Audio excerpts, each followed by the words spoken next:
দেখ এবারে অঙ্কটা কি হবে, অঙ্কটা ভালো ভালো অঙ্কটা প্রথমে পড়তে হবে। 3 কিগ্রা ওজনের একটি কাতলা মাছের দাম 450 টাকা। তাহলে 3 কিগ্রা মাছের দাম 450 টাকা, 6 কিগ্রা মাছের দাম তাহলে কত হবে?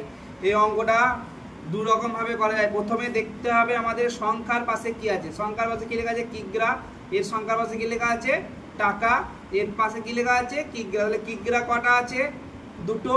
তাহলে কিগ্রা দুটো আছে, কিগ্রাটা এইদিকে লিখবো, আর টাকাটা একটা আছে, টাকাটা এইদিকে লিখবো।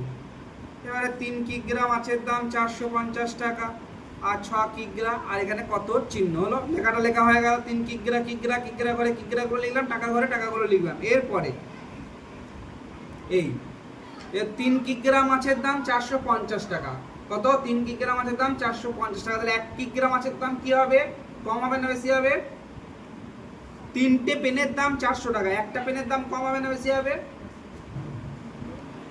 3টে পেনের দাম 400 টাকা, একটা পেনের দাম বেশি হবে না কম হবে? কম হবে। কম হলে সরল সম্পর্ক। কি সম্পর্ক?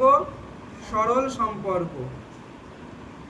ঠিক আছে, তাহলে এখানে মনে রাখবি, এটা আগে লিখেছিলাম। কম কম হলে কি হয়? সরল। সরল মানে ভাগ। ঠিক আছে, আর বেশি হলে ব্যস্ত। কি?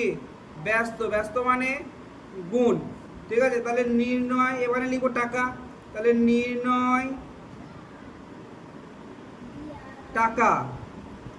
সরল হয়েছে। সরল হলে এই প্রথমে দাগ দিলাম, সরল হলে এই 3টা নিচেতে হয়ে যায়, এইখানে যেটা থাকবে সেইটা নিচেতে হয়ে যাবে, বাকি সব ওপরে।